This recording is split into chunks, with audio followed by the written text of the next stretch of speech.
मैं हरप्रीत कौर सरकारी senior secondary school Bhagwati में हिंदी मिस्ट्रेस की ड्यूटी निभा रही हूँ। आज मैं आपके लिए 10वीं कक्षा का मीराबाई की पदावली टॉपिक लेकर आई हूँ। इससे पहले कि मैं आपको पदावली की व्याख्याएं कराऊं, उससे पहले मैं आपको मीराबाई जी के विषय में कुछ संक्षेप में जानकारी देना चाहती हूँ। तो मीराबाई जो थी बच्चे, वो कृष्ण जी की अनन्य भक्त थी। उनकी भक्तों में सबसे पहले हैं, भक्तिकालीन काव्यों में उनका सबसे अग्रगण्य स्थान है। और इनका जन्म जो था बच्चे, वो गांव कुड़की जोधपुर, जो कि आजकल राजस्थान में है, के राव रतन राठौर के घर में 1498 ईस्वी में हुआ था। माता की मृत्यु इनकी बचपन में ही हो गई थी, जिस करके इनका पालन पोषण इनके दादाजी ने किया था। और मेवाड़ के राणा सांगा जी के पुत्र जो थे भोजराज, उनसे इनका विवाह हुआ। तो असमय ही इनके पति की भी मृत्यु हो गई थी, जिसके कारण बच्चों इन्होंने ये वृंदावन से होती हुई लास्ट में द्वारिका जी पहुंची और 1573 ईस्वी में वहां पर इन्होंने अपनी देह का त्याग कर दिया।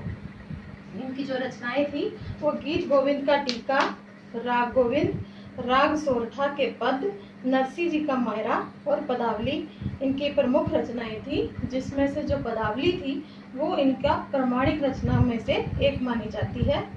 अब बात आती है इनकी भाषा कैसी थी उन रचनाओं में। तो बच्चे वो ब्रज राजस्थानी उनकी प्रमुखता थी उनमें शब्दों की, जबकि पंजाबी और गुजराती का भी पुट उसमें दिखाई देखने को मिल जाता है। तो ये तो थी बेटा मीराबाई जी के विषय में संक्षेप में जानकारी, जो कि कृष्ण की अनन्य भक्त थी। तो आज हम उनकी पदावली के विषय में कुछ पढ़ेंगे। ये उनके 2 पद हैं, जिसे मैं आपको एक बारी पढ़ाती हूँ और उसके बाद साथ साथ ही उनकी व्याख्याएं कराई जाऊंगी। तो है, बसो मेरे नैनन में नंदलाल, मोहनी मूरत सांवरी सूरत, नैना बने विशाल, मोर मुकुट मकराकृत कुंडल, अरुण तिलक दिए भाल, अधर सुधारस मुरली राजत, पूर्व जंती माल, क्षुद्र घंटिका कटि तट शोभित, नूपुर शब्द रसाल, मीरा प्रभु संतन सुखदाई, भक्त वत्सल गोपाल। तो ये इनका पहला पद है, जिसमें मैं आपको साथ के साथ इनकी व्याख्याएं समझाती हूँ बच्चे। बसो मेरे नैनन में नंदलाल, इसमें बच्चे इससे पहले कि व्याख्याएं किए जाएं, आपको बताना चाहूंगी कि सबसे पहले आप प्रसंग लिखेंगे। अगर प्रसंग आपका बिल्कुल सही है तो उसमें आपको 1 मार्क्स आसानी से मिल जाएगा, जिसमें बेटा 3 चीजें सबसे ज्यादा प्रमुख होती हैं पद्यांश में। सबसे पहले हम लिखेंगे सप्रसंग।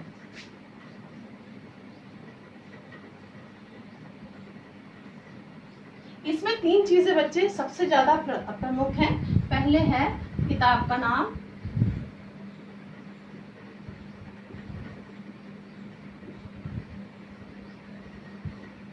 दूसरा है इसमें रचना का नाम,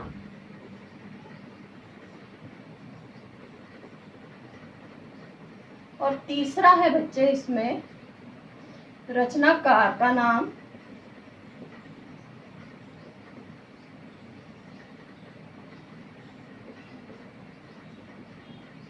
और सबसे आखिर में जो भी आपने उस पूरे पद में पढ़ा है उसका संक्षेप, यानी सेंट्रल आइडिया आप उसका जो बताओगे वो उसमें आप बताओगे। तो यहाँ हम बताएंगे प्रस्तुत पंक्तियां या प्रस्तुत पद्य हमारी हिंदी की पाठ्य पुस्तक में से कविता पदावली, जो कि मीराबाई जी द्वारा रचित है, में से ली गई है। इसमें उन्होंने, अब आपने ये पूरी लाइंस पढ़ी, आपको समझ में आया कि इसमें उन्होंने श्री कृष्ण के विषय में बताया है। आप लिख सकते हो कि प्रस्तुत पदावली में यहाँ पर मीराबाई जी ने श्री कृष्ण की मोहनी मूर्ति के बारे में वर्णन किया है, जो कि मन को मोहने वाली है।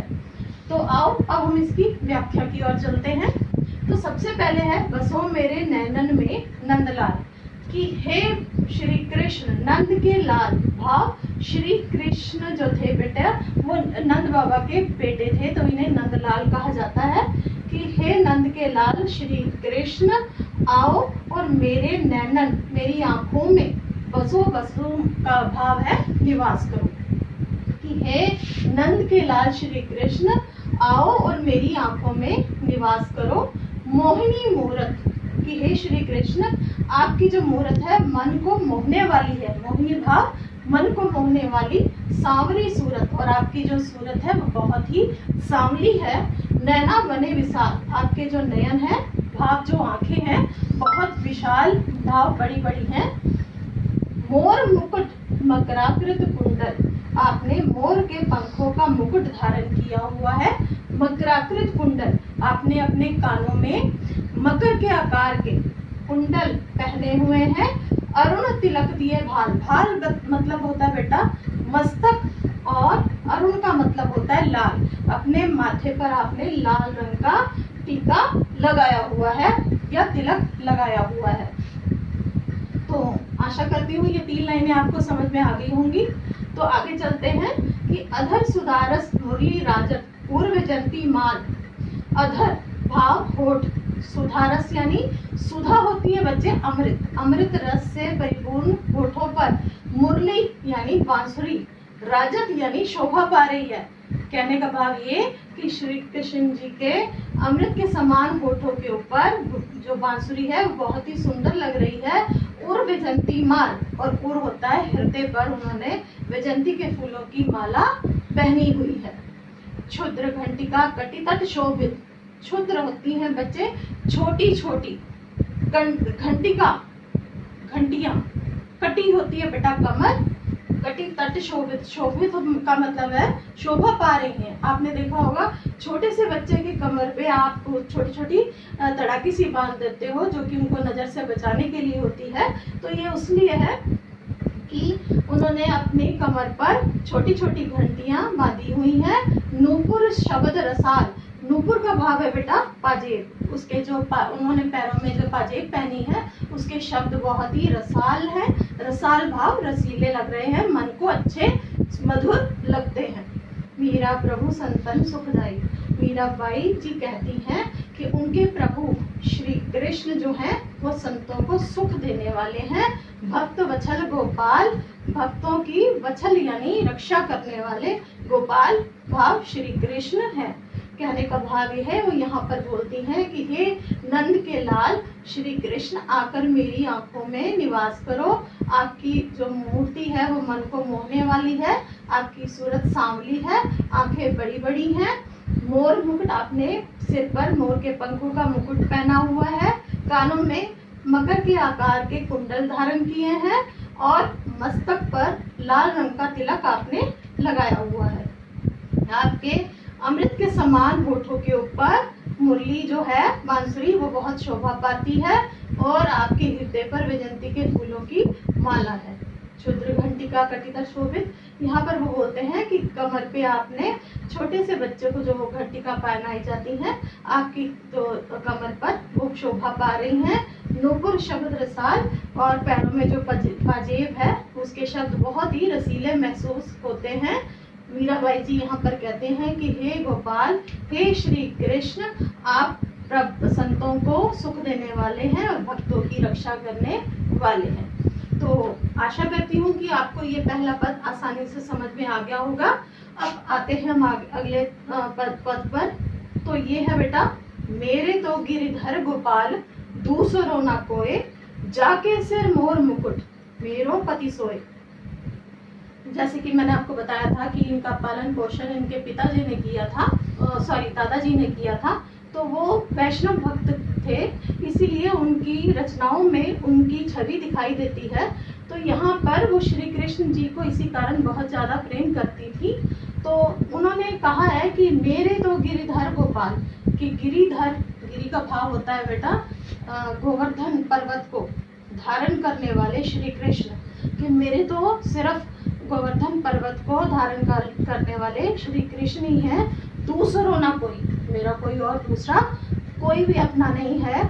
जाके सिर मोर मुकुट, जिसके, जाके यानी जिसके सिर पर मोर के पंखों का मुकुट है, मेरा पति, मेरो पति सोई, मेरो यानी मेरा वही पति है, सोई का भाव है वही, कि मेरे तो सिर्फ गोवर्धन पर्वत को अपनी उंगली पर धारण करने वाले श्री कृष्ण ही हैं, दूसरा कोई और नहीं है। उन्होंने अपने सिर पर मोर के पंखों का मुकुट पहना है, वही मेरे पति हैं। तात मात भ्रात बंधु आपनो ना कोई। तात यानी पिता, मात यानी माता, भ्रात यानी भाई, बंधु यानी सखा, कि मेरा तो ना पिता है, ना माता, ना भाई, ना बंधु, मेरा अपना कोई भी नहीं है।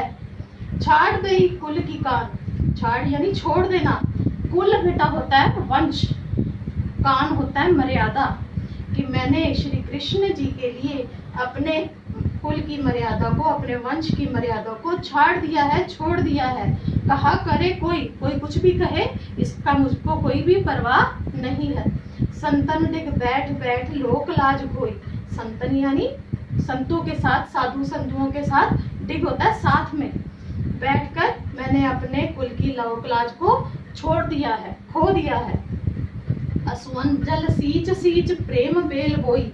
अपने आंखों, असमुन होते बेटे आंखों के आंसू, जल उनके आंसुओं के जल से मैंने सींच कर प्रेम बेल बोई। प्रेम बेल यानी प्यार की जो बेल है, श्री कृष्ण के प्यार की जो बेल है वो मैंने बो दी है।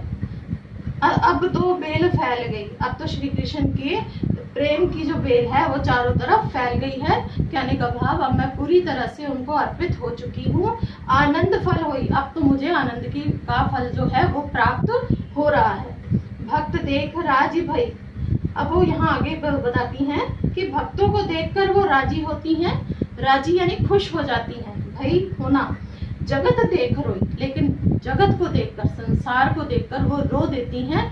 भाव, जगत जो है वो मोह माया के बंधनों में इतना ग्रसित है कि उनको देखकर वो रो देती हैं। दासी मीरा लाल गिरधर। मीरा जी कहती हैं कि वो तो अपने गिरिधर यानी गोवर्धन पर्वत को धारण करने वाले नंद के लाल श्री कृष्ण जी की दासी हैं। तारो अब मोही, तारो होता बेटा उद्धार करो, मोहे यानी मेरा, कि हे श्री कृष्ण मेरा उद्धार करो। तो एक बार फिर मैं इसको बता देती हूँ कि मेरे तो गोवर्धन पर्वत को धारण करने वाले श्री कृष्ण के अलावा कोई और दूसरा नहीं है।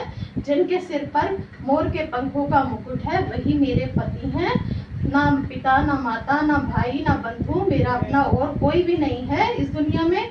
छाड़ गई कुल की कान, कि मैंने उनके लिए अपने कुल की मर्यादा को छोड़ दिया है और मुझे इसकी कोई परवाह नहीं है। संतों के साथ में बैठ के मैंने अपनी लोक लाज को छोड़ दिया है और श्री कृष्ण की प्रेम बेल को मैंने बो दिया है अपने हृदय में और अपने आंसुओं के जल से उसे सींचा है। अब तो ये जो बेल है वो फैल गई है, भाव कि यह पूरी तरह से मैं उनको समर्पित हो गई हूँ और जिससे मुझे आनंद रूपी फल की प्राप्ति हुई है। भक्तों को देखकर मैं खुश हो जाती हूँ, लेकिन जगत को मोह माया के चक्र में फंसा देखकर मैं रो देती हूँ। दासी माँ, यहाँ पर वो मीराबाई जी कहती हैं कि गोवर्धन पर्वत को धारण करने वाले नंद के लाल श्री कृष्ण की मैं दासी हूँ। अब आप ही मेरा तारो मुझे, यानी मेरा उद्धार करो।